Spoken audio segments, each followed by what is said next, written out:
Salut et bienvenue à toi dans cette nouvelle vidéo, j'espère que tu vas bien. On se retrouve aujourd'hui pour parler d'une vidéo axée sur la flexibilité et plus particulièrement du pancake, aussi connu en français comme étant l'écrasement facial. Je vais essayer d'être le plus complet possible pour que tu puisses appliquer les conseils que je m'apprête à te donner dans ta pratique. Et comme d'habitude, voici le sommaire récapitulatif de ce qu'on s'apprête à voir ensemble. Dans un premier temps, on parlera anatomie et biomécanique pour comprendre quels muscles et articulations sont sollicités pendant le pancake. Ensuite, je te donnerai quelques exemples d'étirements à réaliser en fonction des groupes musculaires où tu souhaites devenir plus flexible. Puis je te parlerai de la rétroversion et de l'antéversion du bassin, un détail qui a une importance énorme dans la réalisation du mouvement. Après ça, je te donnerai la façon la plus simple à mettre en place pour progresser de façon linéaire et constante sur ton pancake. On parlera ensuite de l'importance d'être actif dans la position et comment ça peut booster tes progrès. Après ça, je t'expliquerai comment certains exercices de musculation peuvent t'aider à développer ta flexibilité en complément des étirements. Puis on verra comment et pourquoi renforcer les muscles antagonistes à ceux que tu souhaites étirer. Et pour finir, je te donnerai quelques recommandations en termes de fréquence, de volume et d'intensité à utiliser dans tes séances. J'espère que tu es prêt, c'est parti.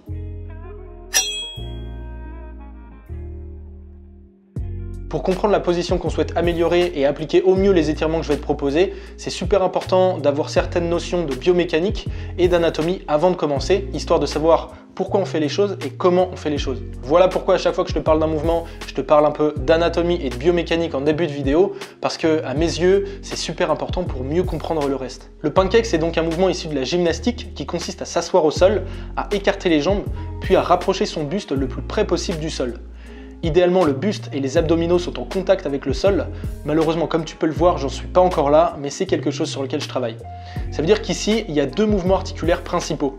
Dans un premier temps, la flexion de hanche, donc le fait de rapprocher la jambe du buste, et ensuite l'abduction de la hanche, le fait d'écarter un maximum la jambe vers l'extérieur. Le pancake, c'est donc une combinaison de flexion et d'abduction de hanche.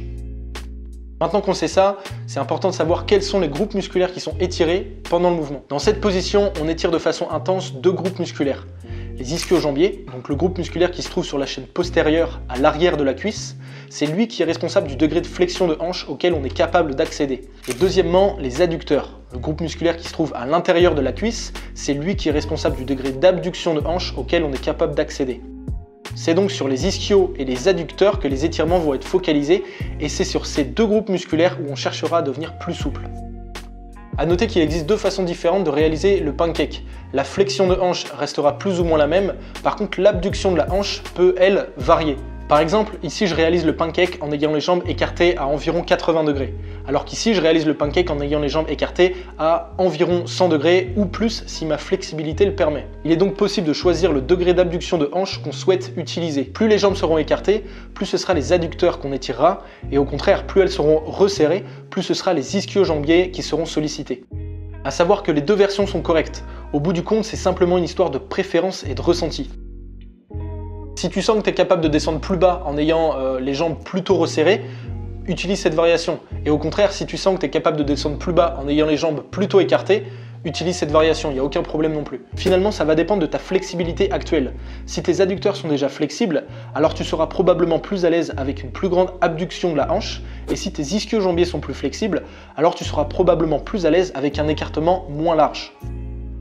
Maintenant, un dernier point concernant la biomécanique, parce qu'il existe un troisième et dernier mouvement articulaire pendant l'écrasement facial, et c'est l'extension de genou. C'est pas une priorité, mais ça peut être un facteur limitant, surtout pour les débutants et les intermédiaires. Le groupe musculaire qui limite ta capacité à réaliser une extension de genou, ce sont les ischio-jambiers et les mollets. Ça peut donc être une bonne idée d'étirer de façon spécifique tes mollets si tu sens qu'ils t'empêchent de tendre complètement le genou une fois assis au sol. Avant d'aller plus loin, c'est important de comprendre qu'il existe des dizaines et des dizaines de façons d'étirer un muscle. Le plus important, c'est vraiment le ressenti musculaire. C'est pour ça que c'est capital de passer par cette phase anatomie et biomécanique pour comprendre vraiment l'étirement qu'on va réaliser et mettre en place un exercice qui permet de ressentir au mieux les étirements. Si tu sais avant de commencer quel muscle tu es censé étirer, ça sera beaucoup plus pertinent et efficace que si tu réalisais un exercice juste parce qu'on t'a dit de le faire. Bref, voici une sélection de 3 exercices que j'affectionne particulièrement quand il s'agit d'étirer les groupes musculaires dont on a parlé précédemment. Le head to toes.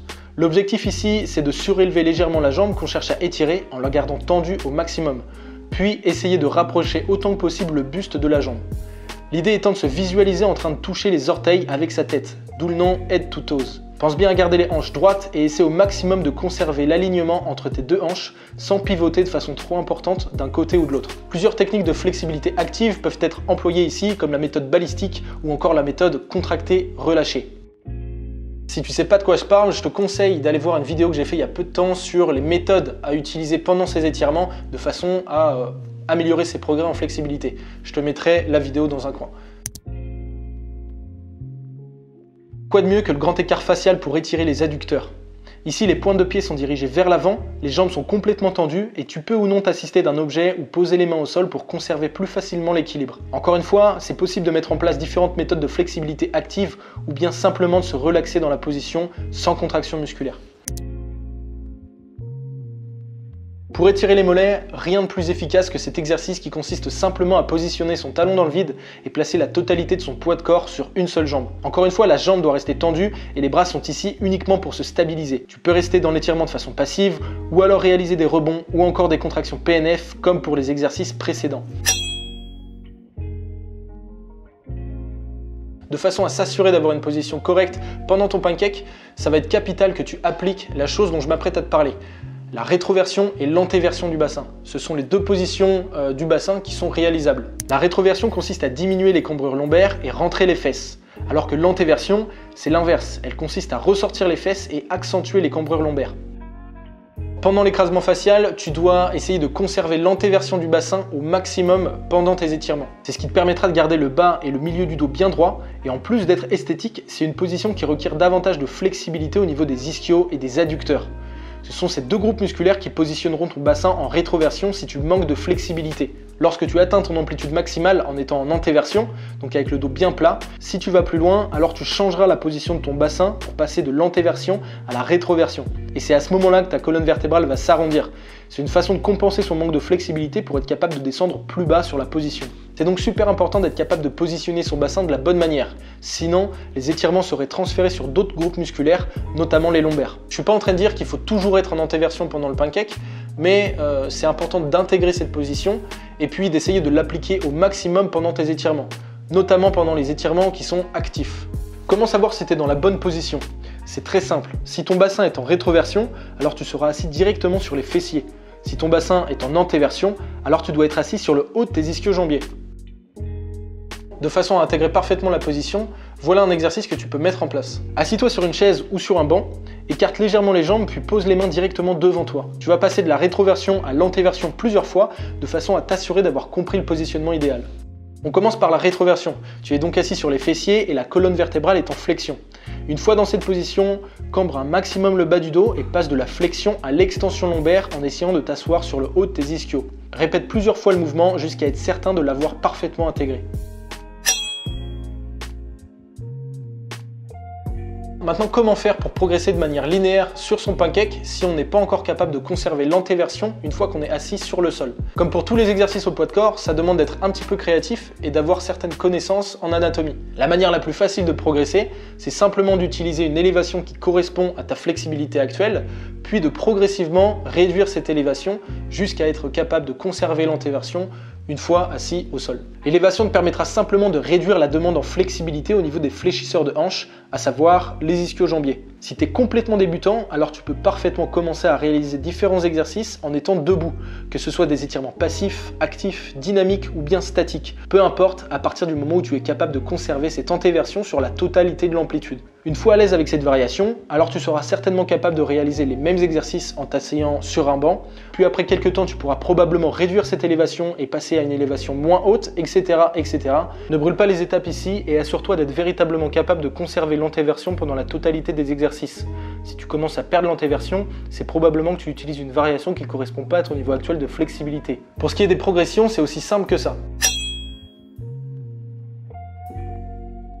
Une erreur qui revient souvent lors de l'entraînement du pancake, c'est de ne pas utiliser sa propre force pour aller activement dans les positions désirées. J'ai absolument rien contre les étirements passifs, c'est-à-dire réaliser des étirements sans contraction musculaire, parce qu'ils ont leur importance à certains moments d'une programmation. Mais c'est capital d'intégrer des mouvements actifs, donc avec contraction musculaire, pour être capable de gagner en force dans la fin de son amplitude et pouvoir utiliser sa propre force pour atteindre son amplitude maximale. Voilà pourquoi je te recommande d'engager les quadriceps lorsque tu es en position d'étirement. L'idée, c'est vraiment d'apprendre à son corps à utiliser sa propre force pour être capable d'aller dans des positions dont il n'a pas l'habitude d'aller habituellement. Si tu utilises uniquement des étirements passifs, que ce soit à l'aide d'une charge externe ou d'un partenaire qui t'appuie sur le dos pour descendre plus bas, tu subis l'étirement alors qu'il faut idéalement que tu aies le contrôle sur l'exercice en question. Et ça, tu peux le faire uniquement en engageant tes muscles et en allant activement dans la position.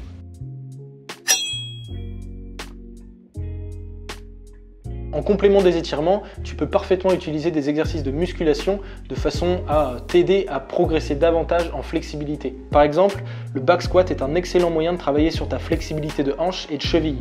Le straddle good morning est parfait pour devenir plus souple sur les ischio-jambiers et les adducteurs, et le soulevé de terre jambes tendues est également idéal pour améliorer ta flexibilité des ischio-jambiers et des mollets. Par contre, ça sera important de prendre certaines choses en compte et modifier certaines variables de l'entraînement de façon à en tirer un maximum de bénéfices. Lors de ces exercices, utilise une charge plus légère que celle que tu as l'habitude d'utiliser. Réalise ces exercices dans leur amplitude complète, passe davantage de temps dans la position d'étirement, donc souvent la position basse des exercices. Par exemple, tu peux prendre 1 ou 2 secondes de pause statique en bas de chaque répétition sur tes séries de squat, de good morning ou de soulevé de terre jambes tendues. Focalise-toi sur le ressenti des muscles que tu souhaites étirer, et une fois que tous les points précédents sont respectés, alors tu peux progressivement augmenter les charges, mais pas avant. Le but ici, c'est pas de porter lourd. L'objectif principal, c'est de passer du temps dans la position d'étirement pour être capable de développer de la force dans la limite de notre amplitude actuelle, ce qui progressivement nous permettra d'accéder à une amplitude plus importante, etc. etc. L'avantage des charges additionnelles, c'est qu'elles permettent d'accéder à une amplitude qu'on ne serait pas capable d'accéder en temps normal grâce au poids qui repose sur tes épaules par exemple.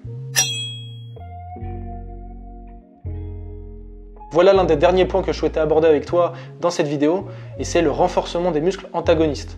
Mais avant ça, qu'est-ce que c'est qu'un muscle antagoniste? Un muscle antagoniste est un muscle ou un groupe de muscles qui s'oppose au mouvement du muscle agoniste, c'est-à-dire celui qui permet le mouvement. Le muscle agoniste, c'est donc celui qui se contracte, alors que le muscle antagoniste, c'est celui qui s'étire. Par exemple, le muscle antagoniste au biceps, c'est le triceps, et vice-versa.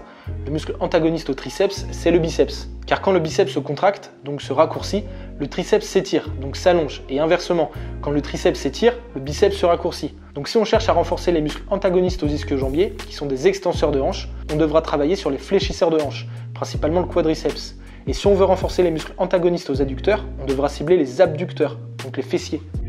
Mais pourquoi est-ce qu'on doit renforcer les muscles antagonistes à ceux qu'on souhaite étirer? Si les muscles antagonistes sont faibles et qu'il existe un déséquilibre musculaire important, les muscles antagonistes limiteront le potentiel de flexibilité auquel le muscle agoniste peut accéder. Par exemple, si mes ischio-jambiers sont souples et forts mais que mes quadriceps sont faibles, alors ils vont limiter le potentiel de flexibilité maximale auquel l'ischio-jambier peut accéder. Pour remédier à ça, je devrais renforcer mes muscles antagonistes.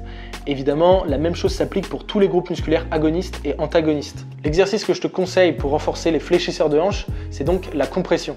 Encore une fois, il existe des dizaines de façons de réaliser des exercices de compression, assis au sol, debout, jambes écartées, de façon lestée, en statique, bref, choisis celui qui te permet de ressentir au mieux la contraction musculaire. Le but, c'est surtout de ressentir une forte contraction au niveau des fléchisseurs de hanche, et les muscles qui font partie des fléchisseurs sont principalement le psoas, le TFL et certains faisceaux du quadriceps, donc principalement le droit antérieur. Maintenant, comment faire pour renforcer les muscles antagonistes aux adducteurs, à savoir les fessiers? Ici aussi, il existe plein de façons de faire, mais je vais te donner un exemple d'exercice à réaliser. C'est l'abduction de hanche en quadrupédie. L'idée, c'est de réaliser une contraction active du fessier et de rester dans cette position pendant 15 à 60 secondes. L'objectif sera d'essayer de monter la jambe qui n'est pas en contact avec le sol le plus haut possible en essayant de conserver au maximum l'alignement du bassin. Comme pour les exercices de compression, tu vas voir que tu ressentiras une forte contraction musculaire au niveau de la fesse, et généralement, si tu ressens des crampes, c'est plutôt bon signe. Encore une fois, si cette variation ne te plaît pas, tu peux la réaliser différemment, par exemple de façon dynamique, ou alors en étant debout, peut-être même allongé, de façon lestée, bref.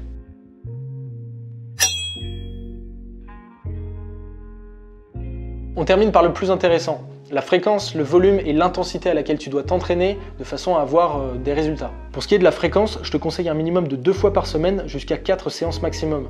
Mais en vérité, ça va surtout dépendre du volume que tu utilises, parce que si tu as un volume tellement élevé que tu es courbaturé pendant 4 jours après ta séance, inutile de répéter les étirements. Il vaut mieux en faire un petit peu moins et être capable de répéter plus fréquemment tes exercices de flexibilité dans la semaine. Pour ce qui est du volume d'entraînement, c'est inutile d'en faire des tonnes.